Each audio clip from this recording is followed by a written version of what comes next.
Are you tired of all the Wooburg decks popping around lately? Well, too bad. I'm here to sell you on the main man who tears through Golos' front yard, eats Nagila for breakfast, kicks over Kenrith's sandcastles, and gets Bombadil to write epic stories about him so that he has a nice bedtime story to fall asleep to. Today, we're talking about the absolute mad lad behemoth that is Horde of Notions. And if I can sell you today on the natural wonder and beauty of elementals, the deck list is in the link down below. So, where to begin? Horde is a 5-mana 5/5 with Trample, Haste, and Vigilance. So, commander damage wins are definitely on the table. The man tears through tiny tokens and chump blockers like butter while standing tall to deter a counterblow. But that's only half the fun. There's another line of card text there that says for one of each mana, you can bring back any elemental card from your graveyard back into play. If we just look among the same types as our good friend Horde here, we already have some impressive Hall of Fame inductees. Commander mainstays like Avenger of Zendikar, Mails from Wanderer, Animar, and Band of Progress. Modern format upturners, Fury, Endurance, and Solitude. Pioneer decimators in the form of 4-color Omnath, Risen Reef, and Gigantha. Older than the dirt you step on, Reanimation, Mainstay, Verdant Force, Pauper, All-Star, Moldrifter, Pauper, Commander, Leader, Fusion Elemental. Alright, look, the inductees aren't all members of Queen, but you get the idea. There's a lot of good creatures within elementals to work with. A funny thing with this ability is that it gets changelings since they're elementals too, like Morophon or Mirror Entity. Another interesting note is that Horde doesn't specify creatures. What does that mean? You can do what every Magic player has ever dreamt of: reanimate your removal! Who cares if it costs a little more mana? This is some Yu-Gi-Oh shit! Honestly, we don't care about the non-creature elemental cards. The only thing that maybe squeaks by is Footprints of the Stag, and to say it has a better place mounted above my fireplace than in my deck is the nicest thing I'll say about it. Now, we're looking at Crib Swap and Nameless Inversion for Exile, another non-destruction removal, and if we have the mana, we can just decimate an opponent's board of creatures. Hell, before I caught the combo cold, Crib Swap had a nice space in the pile as another Swords or Path to Exile. But Josh, you shout from the crowd in your little soapbox you made in the same room I'm having this talk in, get off of that! That just handles creatures. There's other card types in Magic. Well, I'm glad you brought that up, because rather than looking at great value changelings over here, we can get back to the name brand shit. Horde's Rainbow Cast ability ignores timing restrictions, so we can cast our creatures back at instant speed. As it turns out, damn near every Evoke elemental has some form of removal stapled onto it. Shriekmaw Terrifies, Foundation Breaker Wilts, Ingot Chewer, Meltdowns, I guess? You get my point. Reanimating an instant is a Giga Chad power move, but sometimes the play that gets rid of a Heuristic Study or a Smothering Tithe is just as dominating. But the play that will send you to the goddamn moon is countering a spell from the graveyard. That's right, with Subtlety, we can just fucking counter creatures and planeswalkers right off the stack. You want to get even stupider? Throw in a creature type additive like Maskwood Nexus, Arcane Adaptation, or the new Sliver Wizard. We don't talk about Conspiracy because Conspiracy sucks. And our ceiling shatters the fucking stratosphere. Mystic Snake, Overcharged Amalgam, or Frilled Mystic become ETB counterspells. With enough flicker effects in Maskwood, Spellstutter Sprite turns into a repeatable counterspell without even needing Horde to bring it back into play. And that's just counterspells. Throw in some dragon shit there for Dragon. Tutor 5 creatures with Tiamat. Slap in Kozilek and start countering by discarding. We want our creatures in the yard anyway. Slap in a Valdelian Hexcatcher and suddenly you can turn the tables on your smug ass control friend playing Heuristic Study. Would you like to pay the one? Fuck you, Michael. You can pay the one right up your windpipe for every spell in your goddamn pile of a dog shit you call a commander deck. Look, I don't use all of these, but it's just a very nice charcuterie board of what Horde can do. Anyway, where was I? Right, we know the fabulous dream house we want to build, but unfortunately we need more than just a dream. We need bricks, and mortar, and money. What does this Barbie mansion need to come to fruition? We're gonna have to make like 19th century America and manifest our destiny! We gotta get lands. Obviously, fetch lands are a must. I'm sorry for your wallet, but if we want to conquer the land, we really need the capital to do it. That, and being elemental energies from Zendikar, a good amount of elementals really like seeing a land enter the battlefield. Seeing that happen twice in a turn just gets their hedrons off. Shocks, Triumphs, and the Capenna legitimate businesses are also very helpful to our goal. 2 of each basic, except only 1 swamp. We don't need the black that we can't get from somewhere else. But why the basics anyway? A couple reasons. Too many people play Path to Exile, and I'd much rather take a basic for the inconvenience than just get shit on. Too many MLM people play Group Hug, and not enough Group Hug cards let you get non-basics. 2 life once for a Shockland is okay, but sometimes you really don't want to be going through electrotherapy simply to win a game of Magic. Our fixing includes Command Tower, Path of Ancestry, the World Tree, Forbidden Orchard, and Cascading Cataracts to help make it easier to hit the weird shit. Beyond all of that, the final land we're playing is Field of the Dead, because who doesn't like a good landfall trigger? But that only covers lands, and suffice to say, our creatures have a wild fucking variety of mana costs. 2 in Sultai, 1, 2, and 3 plus Teamer, all sans black, triple green, double red, triple blue, 1 in Selesnya, no colors whatsoever. There's too much to deal with if our lands don't match. So we have 3 options here. 1. Ensure we have access to at least one of each color. Fabro Elder and Bloom Tender are the tweaked out addicts to Horde's Breaking Bad style meth lab, and become absolutely coked the fuck out if Horde is anywhere on the board near them, as they now tap for all 5 colors. Jegantha was already coked out by design, and therefore doesn't need to hang around Horde's influence to be an insane mana dork. Scapeshift usually serves as a way to release a throng of zombies onto an uncaring world, but sometimes it's needed to get access to colors that we're missing as long as we have access to green. Typical green all-stars Kodama's Reach, Cultivate, 3 Visits, Farseek, and Nature's Lore all do a more straight-edge version of Scapeshift's job and help find necessary colors as we need them. 2. Ensure we have so much mana we just don't give a shit about how it's used. Nyx Bloom Ancient, Zendikar Resurgent, Beldros Witherbloom, Lotus Cobra, Horde holding a Sword of Feast and Famine, and Mirari's Wake all ensure we will abuse our lands for all they are worth. Risen Reef, Pioneer Employee of the Month, January 2021, has made sure to stay out of the drug trade and instead has gotten into real estate, acquiring most of the land through completely legal means and just happening to sometimes stumble into rare artifacts or celebrities. While his means are questionable, he does assist greatly in our mission to find new and exotic lands to add to our collection, a la Brainiac.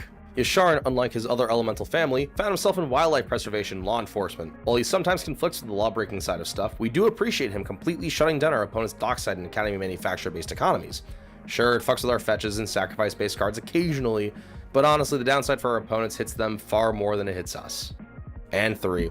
Just ignore some of the basic rules of the game.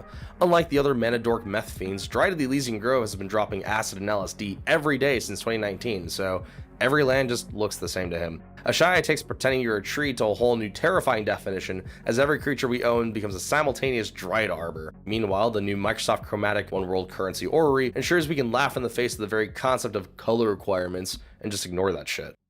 Now hold on a minute, another angry voice on a soapbox shouts after I just spent the past 5 minutes beating up the other guy who got on a soapbox during my presentation. Alright, jackass, what do you want? I thought this was elemental tribal. What's Beladros doing in there? God damn it, buddy, we talked about this at the start. I busted a fat nut to how crazy the concept was.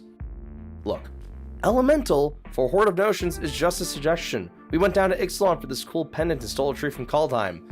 No, different tree, the boar got the big one. Just pretend whenever you see a creature type line, just imagine it has a little asterisk that says elemental when required. Now with another interruption out of the way, let's see. Alright, so once you have this mana, what do we spend it on? Well, we're gonna win. See, the whole strat is that we want some large quantity of stuff in the graveyard to bring back all at once or to weave into some crazy combo. The general order of operations with the deck is trash compact, break laws, and recycle later. We're gonna get stuff in the trash by way of 2 of the funniest artifacts in the game. Ultra Dementia, where most of the time we mill ourselves, and Mesmerical. The best part of any funny artifact that affects the table negatively is laughing when it's all upside for you and all downside for everyone else. Though there is that weird case where everyone's playing a graveyard deck and suddenly all the gravitas is just... Alternatively, if we have guys stuck in our grubby little grip, we can utilize Fauna Shaman and the most goated enchantment of all time, Survival of the Fittest, to get quite literally whatever we need. I'm sorry, ever since I got a gold board of Survival, it's just been absolute gangbusters in this deck. I joke about the mana dorks being drug addicts. Survival has been the heroin dripping into my veins. God, this card is fucking awesome. Beyond stuff in the grip, if we need to, we can also rely on stuff like Titania and Nature's Force to not only replay forests that got milled, but do more milling as elementals perish. Cavalier of Thorns is pulling a triple shift with his mills, occasional free land play, and even more sparse but useful regrowth effect. Though if we're ever using it, we have truly broken the glass and hit the panic button. And if we really need to, like in the early game, any elemental is just 1 red and a turn away with Flamekin. I'm gonna call my brother on you and he's gonna beat the shit out of you, Harbinger. Going into the late game where we probably need more card draw and praying Yasharn isn't out to narc, Greater Good can help find removal and cheap bodies while filling the graveyard with expensive guys for Horde to wake up later. Now that we've assembled our foundation, it's time for step 2 of our glorious plan: breaking the law. More Fun doesn't quite violate the fabric of Magic like Ori, but it does assist by making our turn 7s absolutely wild and helping mitigate the colored mana for our Omnaths and Yasharns. Speaking of our beautiful Balaged Child, alongside Panharmonicon and flickering through Better Homes and Gardens, our multitude of See a Thing Enter effects get absolutely ridiculous. Risen Reef is able to questionably acquire more real estate, 4-color Omnath gets to go through effects faster, 3-color Omnath draws more cards and pumps the board even more often, Lotus Cobra coughs up more mana, Royal Elemental gets to commit even more armed robbery, the Fields of the Dead get to make even more zombie friends. Let's not forget about all this additional removal we get through small boys like Shriekmaw and absolute units like Titan of Industry. If we factor in Ancient Green Warden, suddenly the landfalls get magnified. The possibilities are endless. Thankfully, we have more ways in the deck to break the code of conduct than just with creatures. Reflections of Littjara is basically Panharmonicon number 2 with extra steps, but usually creates even more bodies to be used as fodder later. Reanimate is a cheap way to get back our most important and combo-centric creatures, and most of the time we can recoup the life loss or just win the game before the life loss matters. Birthing Pod has a handful of lines in the deck, and losing the creature isn't the worst as we can just bring it back with Horde in a couple of minutes. Natural Order can quickly shapeshift an Avenger Plant or Industry Rhino into a Nyx Bloom, a Beledros, a Titania, or even an Ancient Green Warden if we really need to replay a fetch land. Emo Nissa, the Soul Planeswalker, not only gets to abuse the landfall duplication glitch, but is frequently a repeatable reanimate without the life loss. Most of the stuff that we want to get back will have the lands for by the time we drop out Nissa, and if worst really comes to worst, we can always just animate a land to net back some mana.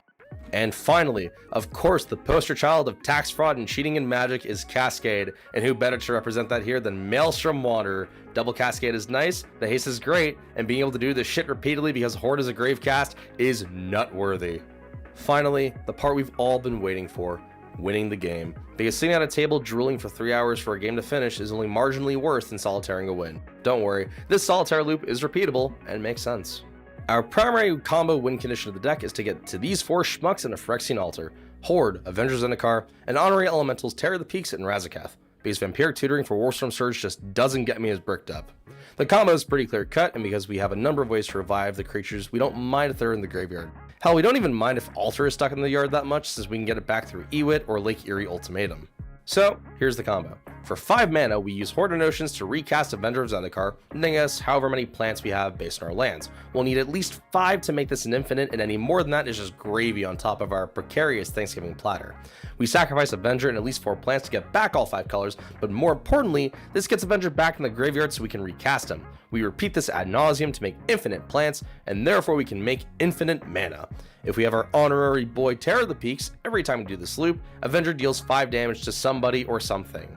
So with Terror, we have infinite damage. If we have Razaketh but no Terror, that's fine. Since we have infinite plants, we can have Razaketh take a plant back to his van and procure the location of our Dragon Boy. So we could just have all these guys in hand or at the ready, but theoretically, all we need to hit the combo is Horde, enough Peruvian mana to kill an Elephant, Maelstrom Wanderer, and a Sack Outlet. If we have Phyrexian Altar, we can just get the mana with Maelstrom Wanderer to then recast him infinitely. And if we can infinitely cast him, we can just cast every card in our deck. Sounds awesome! Unfortunately, for the price of disrupting the natural order, something's gotta give, you know, equivalent exchange and all that shit.